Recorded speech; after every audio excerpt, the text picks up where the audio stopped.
5, 4, 3, 2, 1, 0.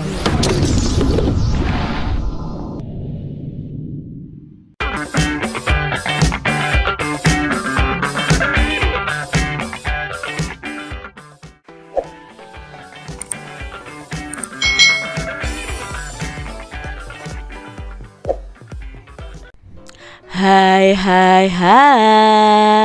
selamat datang di channel YouTube Kak Citra. Apa kabar adik-adik semuanya? Kak Citra berharap kalian dalam keadaan yang baik, sehat, dan siap untuk belajar ya. Hari ini kita akan belajar bersama-sama untuk mata pelajaran tematik kelas 5. Kita belajar di tema 9, benda-benda di sekitar kita, subtema 3, manusia dan benda di lingkungannya, pembelajaran yang kedua. Mari adik-adik yang hebat, kita belajar dengan penuh semangat.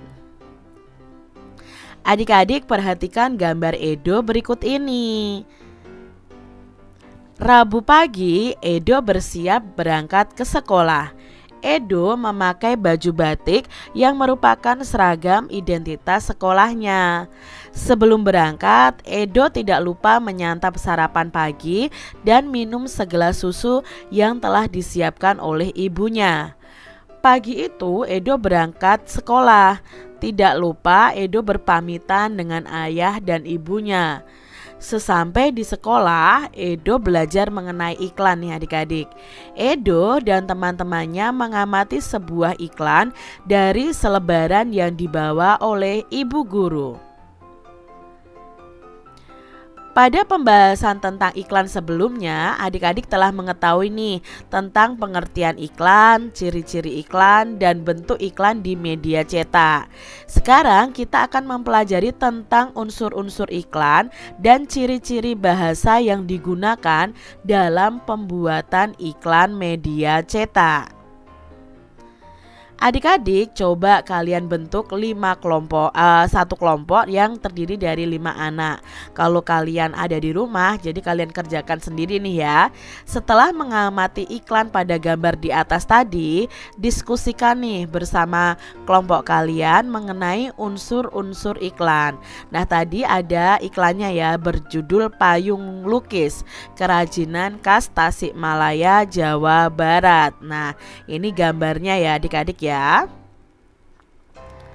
Lalu adik-adik kalian buat tabel seperti ini. Tadi dalam iklan tadi unsur iklannya apa saja? Oh, unsur iklannya ada nama produknya yaitu payung lukis. Lalu gambar yang menarik juga ya. Lalu ada kalimat iklannya. Kalimat iklannya adalah kerajinan khas Tasikmalaya, Jawa Barat. Keunggulan produknya adalah produksi dalam negeri. Tadi di pojokan 100% Indonesia kalau tidak salah ya. Lalu ada alamat pengiklannya yaitu Tasikmalaya, Jawa Barat. Agar dapat menarik perhatian khalayak, iklan dalam media cetak itu harus memiliki ciri-ciri bahasa sebagai berikut adik-adik. Bahasanya itu harus singkat, padat, dan jelas. Menggunakan bahasa yang memikat dan memiliki daya sugesti. Dan bisa menggunakan kata yang bersifat konotasi positif. Isinya itu adalah objektif, jujur, singkat, jelas, dan menarik. Ini adalah ciri-ciri bahasa di iklan media cetak. Untuk memperdalam pengetahuan kita tentang iklan, yuk kita lakukan latihan berikut ini. Perhatikan iklan kolom dalam sebuah koran berikut ini. Nah, iklannya tentang Toyota termurah, New Avanza ready stock. Nah, free hadiah tanpa undian. Di sini kalian bisa lihat ini adalah iklan kolom di sebuah koran. Setelah adik-adik tadi ya melihat iklan tadi, mari kita jawab pertanyaan di bawah ini bersama-sama. Sebutkan unsur-unsur yang ada dalam iklan di atas tadi. Nah, tadi ada nama produknya, lalu ada gambar yang menarik, ada kalimat iklannya ya, lalu ada keunggulan produknya ya, dan ada nomor telepon yang menjual produk tersebut. Itu unsur-unsur yang ada dalam iklan kolom di koran tadi adik-adik. Lalu bagaimana ciri-ciri bahasa yang terdapat pada iklan tersebut? Nah, Ciri-ciri bahasa yang terdapat pada iklan baris atau iklan kolom tadi itu menggunakan bahasa yang singkat, padat, dan jelas. Karena biasanya kalau iklan di media cetak seperti di koran itu ada yang kecil, ada yang besar juga. Nah, adik-adik buatlah gambar visual tentang kesimpulan isi teks paparan iklan di atas. Nah, ini contoh gambarnya ya adik-adik seperti ini. Nah, setelah mempelajari dan mengetahui hal-hal yang berkaitan dengan iklan, Edo dan teman-temannya ini beristirahat. Edo dan Dayu pergi ke kantin sekolah. Mereka membeli segelas teh manis. Edo memperhatikan saat ibu kantin membuat teh manisnya. Teh manis dibuat dengan mencampurkan gula pasir dengan air teh, kemudian diaduk rata. Setelah ibu kantin selesai membuat teh manis, diserahkannya teh manis tersebut kepada Edo dan Dayu. Nah, setelah membayarnya, mereka segera menikmati teh manis sambil duduk di kantin sekolah. Adik-adik tentu masih ingat tentang pengelompokan zat ya. Zat itu ada zat tunggal dan campuran. Zat tunggal sendiri ada dua macam, yaitu ada unsur dan senyawa. Nah, kali ini kita akan belajar mengenai zat campuran karena unsur dan senyawa sudah kita pelajari pada pembelajaran sebelumnya. Saat ibu kantin membuat teh manis untuk Edo adik-adik, berarti ibu kantin itu kan membuat suatu campuran. Nah, campuran yang dibuat oleh ibu kantin itu adalah campuran antara gula pasir dan air teh sebagai pelarutnya. Kamu juga dapat membuat campuran sendiri loh adik-adik. Misalnya saat kamu membuat susu, kamu akan mencampurkan susu bubuk dengan air. Nah, saat kamu membuat kopi untuk ayahmu, kamu akan mencampurkan kopi, gula, dan air. Pada dasarnya suatu campuran itu dapat berupa unsur dengan unsur ataupun unsur dengan senyawa adik-adik. Nah, komposisi unsur-unsur atau senyawa penyusun suatu campuran itu tidak tertentu. Sifat asli zat-zat pembentuk campuran masih tampak sehingga komponen penyusun campuran tersebut dapat dikenali dan dapat dipisahkan lagi. Nah, untuk zat campuran sendiri ada dua, yaitu campuran homogen dan campuran heterogen ya. Adik-adik coba amati segelas air gula. Nah, gula itu tercampur sempurna dengan air sehingga campuran antara gula dengan air itu tampak jernih. Berarti dalam hal ini gula akan tercampur rata dengan air. Menurut adik-adik termasuk campuran apakah peristiwa ini? Coba berikan penjelasannya adik-adik. Nah, gula tercampur rata dengan air ini termasuk dalam campuran homogen. Mengapa campuran homogen? Nah, karena campuran homogen itu juga disebut dengan larutan. Jadi dalam larutan gula itu terdapat dua penyusun larutan, yaitu ada air sebagai pelarut dan gula sebagai zat terlarutnya. Sehingga kedua benda ini ya, gula dan air ini bisa tercampur secara sempurna. Jadi disebut dengan campuran homogen. Coba amati lagi segelas air yang di dalamnya terdapat pasir. Apakah pasir itu dapat larut dengan sempurna sehingga larutannya itu terlihat jernih? Tentu tidak, bukan? Nah, termasuk apakah peristiwa ini? Nah, ini termasuk dalam campuran heterogen karena pasir itu tidak dapat larut dengan sempurna dalam air. Campuran heterogen adalah campuran yang zat-zat penyusunnya itu bercampur secara tidak merata dan campuran ini tiap-tiap bagiannya itu tidak sama susunannya. Adik-adik, sekarang kamu telah memahami nih tentang campuran dan mengetahui contoh-contoh campuran. Nah, adik-adik bisa bereksperimen nih dengan membuat campuran seperti kegiatan berikut ini ya. Kalian buatlah kelompok dulu, kemudian lakukan percobaan berikut ini. Siapkan dulu alat dan bahannya, lalu kalian lakukan langkah percobaannya dan buatlah kesimpulan dari percobaan tersebut dan buat hasil dalam bentuk laporan percobaan. Nah, adik-adik di sini ya, contoh laporan kegiatan percobaan campuran homogen dan heterogen. Nah, tujuannya untuk menentukan jenis campuran beberapa benda. Alat dan bahannya apa saja? Misalnya 4 buah gelas, 4 buah sendok air, minyak goreng, pasir, tanah, susu bubuk, ya, garam. Ya, kalian siapkan semuanya itu. Nah, kalian menyiapkan 4 buah gelas beserta 4 buah sendok. Gelas 1 itu diisi air dan minyak, kemudian diaduk menggunakan sendok. Gelas 2 itu berisi air, tanah dan pasir ya, lalu diaduk menggunakan sendok. Gelas yang ketiga itu diisi air dan garam, diaduk juga dengan sendok. Gelas keempat itu air dengan susu bubuk, lalu kalian aduk. Setelah itu amati keempat campuran tersebut. Kemudian tentukan mana yang termasuk campuran heterogen, mana yang termasuk dalam campuran homogen. Nah, kalian bisa catat hasilnya seperti ini. Gelas pertama isinya air dan minyak, ini tidak tercampur rata, maka masuk dalam campuran heterogen. Lalu gelas yang kedua itu ada tanah dan pasir. Tanah dan pasir itu tidak tercampur rata sehingga disebut dengan campuran heterogen. Lalu ada gelas yang ketiga ada air dan garam, itu tercampur rata, maka disebut dengan campuran homogen. Lalu yang keempat adalah air dan susu bubuk, itu tidak tercampur rata, maka disebut dengan campuran heterogen. Nah, di sini ya, ini adalah kesimpulannya. Terdapat 2 jenis campuran dalam percobaan yang telah dilakukan, yaitu campuran heterogen yang terdiri atas air dan minyak, ya, lalu campuran tanah dan pasir, air dan susu, contoh lainnya air dan kopi, dan campuran homogennya adalah air dan garam. Edo dan Dayu sedang asik mengobrol di kantin sambil minum teh manis. Tiba-tiba terdengar bel berbunyi. Edo dan Dayu segera menuju ke kelas untuk mengikuti pelajaran berikutnya. Nah, Pak Guru ini menunjukkan baju batik yang dikenakan pada peserta didik. Pak Guru juga meminta peserta didik mengamati baju seragam batik yang sedang mereka kenakan.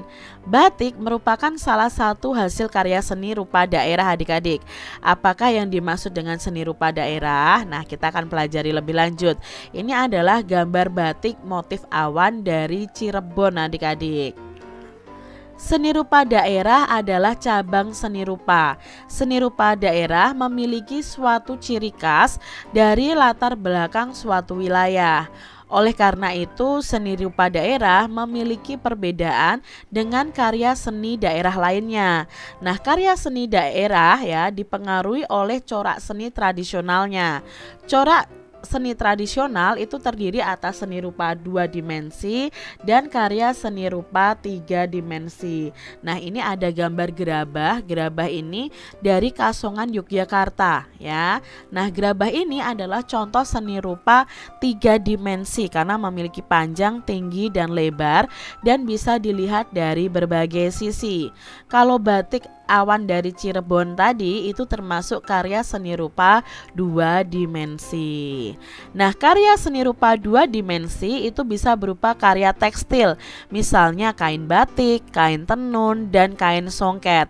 Sedangkan karya seni rupa 3 dimensi itu contohnya adalah ukiran kayu, keramik, dan patung adik-adik ya.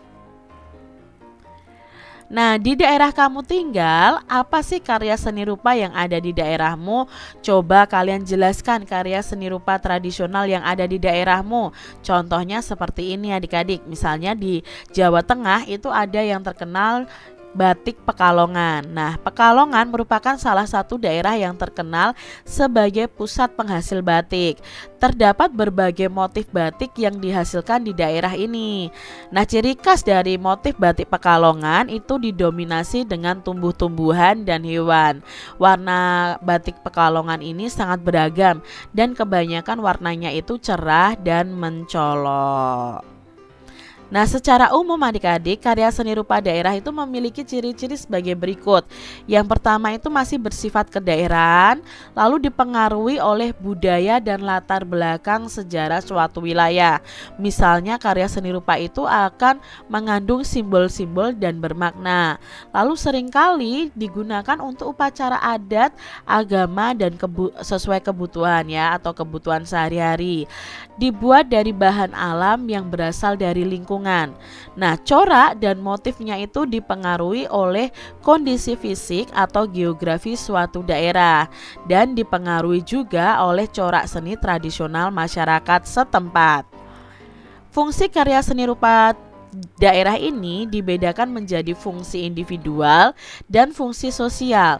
Nah, fungsi individual adalah sebagai media untuk mengekspresikan jiwa, emosi dan mencerminkan segala sesuatu, baik suka, duka ataupun marah adik-adik. Nah, karya seni ini juga sebagai media mengekspresikan cita-cita, pandangan hidup, watak, bentuk, lalu corak bahan dan juga tekniknya. Lalu fungsi secara sosial, itu karya seni bisa sebagai media pendidikan. Makanya kita bisa belajar mengenai gerabah ya, bagaimana membuatnya itu sebagai media pendidikan. Lalu sebagai media hiburan, sebagai media komunikasi, sebagai media keagamaan. Nah, berdasarkan jenisnya, seni rupa itu dibagi menjadi dua, yaitu seni murni dan seni terapan. Apa itu seni murni dan seni terapan? Nah, seni rupa murni itu adalah seni rupa atau karya seni rupa yang mengutamakan segi keindahan tanpa memperhatikan fungsinya. Contohnya adalah lukisan dan patung adik-adik. Lalu seni rupa terapan adalah karya seni yang mengutamakan fungsi namun tetap memperhatikan juga segi keindahannya. Contohnya adalah batik, ukiran kayu dan gerabah. Adik-adik, kalian telah mengetahui nih tentang seni rupa daerah. Nah, untuk lebih memahami lagi tentang karya seni rupa daerah, cobalah untuk mengerjakan latihan berikut bersama-sama. Yuk kita bahas ya. Sebutkan berbagai jenis karya seni rupa daerah di Indonesia yang kamu ketahui. Nah ya, jenis karyanya tadi ada dua, ada jenis rupa murni, jenis karya seni rupa terapan. Lalu ciri-ciri umum karya seni rupa daerah apa?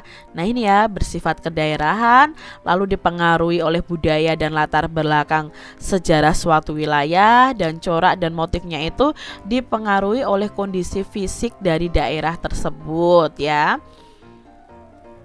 Lalu sebutkan dua macam seni rupa berdasarkan jenisnya. Tadi sudah seni rupa murni dan seni rupa terapan. Nah, sebutkan 3 contoh seni rupa terapan yang ada di sekitar daerah kita. Itu contohnya ada batik, ukiran kayu, dan gerabah. Sebutkan fungsi karya seni rupa daerah. Nah, fungsinya tadi ada dua, ada fungsi individual dan fungsi sosial. Adik-adik, karya seni rupa daerah di Indonesia itu sangat beragam. Setiap daerah memiliki karya seni yang unik dan khas sehingga berbeda dari daerah lainnya. Mulai dari batik, itu ya, di setiap daerah ada batik tapi coraknya berbeda-beda. Lalu kain tenun atau songket, ukiran, anyaman, gerabah, hingga lukisan dan patung, semuanya itu memiliki ciri tradisional daerahnya masing-masing. Nah, beragamnya karya seni rupa daerah itu menunjukkan kekayaan budaya Indonesia. Coba adik-adik diskusikan bersama kelompok kalian, apa yang harus kalian lakukan dengan banyaknya ragam seni rupa daerah di Indonesia. Nah, adik-adik, kita itu harus menghormati keanekaragaman karya seni tersebut dengan jalan menunjukkan sikap sebagai berikut. Yang pertama, kita harus ikut memelihara, melestarikan, dan mengembangkan keanekaragaman karya seni. Yang kedua, tidak menganggap karya seni daerah kita itu yang paling baik. Tidak boleh seperti itu. Lalu kita juga tidak boleh meremehkan karya seni dari daerah lain ya. Kita harus mempelajari berbagai karya seni tradisional. Lalu kalian bisa menonton karya-karya seni tradisional tersebut. Coba adik-adik perhatikan baju batik yang dimiliki oleh orang tua kalian. Tentunya ada keberagaman bentuk dan motif dari beberapa baju batik yang dimiliki orang tua kalian. Nah, apakah yang mempengaruhi perbedaan motif setiap kain batik? Nah, adakah ciri khas motif kain batik yang membedakan antara satu daerah dengan daerah lainnya? Nah, kalian bisa diskusikan nih dengan orang tua kalian tentang ciri khas kain batik dari beberapa daerah. Contohnya nih adik-adik, dari daerah Pekalongan. Ciri khas batiknya apa sih Pekalongan ini? Biasanya itu warnanya menarik dan bermacam-macam. Satu lembar kain batik itu bisa memiliki banyak warna sekaligus. Itu ciri khas batik Pekalongan. Kalau ciri khas batik Madura itu warna-warna yang tegas dan berani, seperti merah, hijau, dan biru. Nah, beberapa corak yang merupakan ciri khas dari Madura itu adalah keraben sapeh, kempeng saladerih, keong mas, dan gorek basi. Lalu ciri khas dari batik Cirebon apa? Nah, ini biasanya didominasi oleh warna hitam, kuning, dan dengan warna dasarnya adalah krem. Kalau batik Solo itu memiliki warna dominan coklat, soga, kekuningan. Nah, batik Solo ini memiliki ciri khas geometris pada batiknya. Contohnya ada batik Sidomukti, Sidoluruh, dan Sidoasih. Lalu ciri khas batik Tasikmalaya itu adalah menampilkan warna dan motif yang menunjukkan kesederhanaan, apa adanya, terbuka, dan komunikatif serta beragam. Itu contoh-contoh ciri khas batik dari masing-masing daerah. Kalian bisa tambahkan sendiri ya adik-adik ya. Nah, demikian tadi pembahasan kita di tema 9, subtema 3 pembelajaran yang kedua. Semoga video pembelajaran ini bermanfaat ya untuk adik-adik semuanya. Dan sampai jumpa lagi di video pembelajaran Kak Citra selanjutnya. Tuhan memberkati. Jangan lupa tekan tombol subscribe, lalu tekan loncengnya, tekan juga tombol like, lalu share ke media sosial kalian. Jangan lupa untuk ikuti media sosial Kak Citra. Terima kasih.